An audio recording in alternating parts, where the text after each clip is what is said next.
اتفاق جزوی طور پہ کرتا ہوں کیونکہ یہ ایک وتیرہ بن گیا ہے نا کہ ہر چیز پچھلی حکومت پہ ڈال دو. کرپشن وہ کی ہے, ان کے انڈیا کے ساتھ تعلقات تھے, ان کے ساتھ انڈیا کے ساتھ تجارت تھی, انڈیا کے انجینئر وہاں کے ان کی ملوں میں کام کرتے رہے تھے, ان نے قرضہ لے لیا تھا. بھائی آپ یہ دیکھیں کہ وہ قرضہ جو ہے وہ کس سیکٹر میں لگا ہے, وہ اگر وہ قرضہ لگا ہے یا قرضے واپس کیے ہیں تو وہ بھی دیکھیں کس طرح کیے ہیں اور کس حد تک گئے ہیں.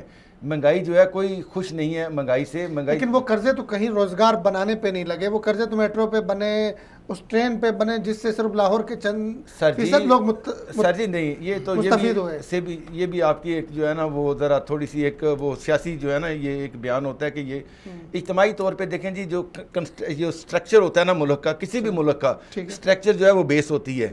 آپ کھیت سے کھلیان تک اگر کوئی چیز لے کے آنی ہے اس کے لیے سڑک چاہیے, منڈی چاہیے, منڈی بھی ایک ہونی چاہیے. اگر آپ نے سی پیک شروع کیا ہے تو کس لیے کیا ہے, وہاں پہ یہ روڈیں یہ اپنے تو آپ کیا سمجھتے ہیں کہ موجودہ جو مہنگائی کا بحران ہے اس میں سابقہ حکومتوں کا کوئی لینا دینا نہیں ہے؟ سر میں کہہ رہا ہوں جی یہ سب کا تسلسل آ رہا ہے, سب کے تسلسل کی ایک یہ وجہ ہے کہ ان کی سمت اور تعین تو کر لیتے ہیں. ہم نہیں کہتے کہ 8 سال میں یہ انقلاب لے آئیں, برپا کر دیں کہ ہر آدمی خوشحال ہو جائے, ہر آدمی کی جیب میں چیک آ رہا ہو گورنمنٹ کی طرف, یہ ناممکن ہے. ہم یہ کہتے ہیں کہ کم از کم جو ٹھہراؤ آ جائے. اچھا وزیر اعظم تو مدنی صاحب نہیں, ٹھہراؤ کیسے آئے گا نا, سوال یہ ہے کہ 8 ماہ کے اندر ٹھہراؤ نہیں آ سکتا.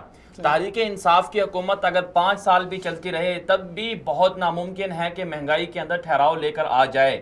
تب بھی ناممکن ہے کہ تحریک انصاف کی حکومت 5 سال کے اندر پاکستان کے اوپر جو 97 ارب کا قرضہ ہے وہ اتار دے.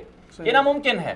اس کی وجہ یہ ہے جو تسلسل ماضی میں ہوا, میاں نواز شریف صاحب کے جو 5 سال کا دور تھا, زرداری صاحب کے جو 5 سال کا دور تھا, ان 10 سالوں میں جو پاکستان کے اوپر تقریباً 50 ارب ڈالر سے زائد کا جو قرضہ چڑھایا گیا ہے وہ اس قدر خطرناک ہے کہ ان کو 5 سالوں میں نہیں اتار سکتے. اچھا مدنی صاحب کا یہ کہنا ہے, اچھا مدنی صاحب جو ہے نا پچھلے 10 سال کے دور تک جاتے ہیں. 2008 سے نہیں ہم کہہ رہے ہیں, ہم کہہ رہے ہیں 2008 سے 2001 کے دور پہ بھی آئے نا. اس دور کا مدنی صاحب زیادہ دور کا جو ہے نا بات کریں, ہم یہ نہیں کہہ رہے کہ اس سے پہلے نہیں ہوا, اس سے پہلے بھی ہوا ہے, جنرل مشرف کے دور میں بھی ہوا ہے, لیکن اس حد تک نہیں تھی. آپ نے بھی خود وہ ریکارڈ دیکھ لیا ہوگا کہ اب مہنگائی جو ہے مہنگائی بڑھ رہی ہے.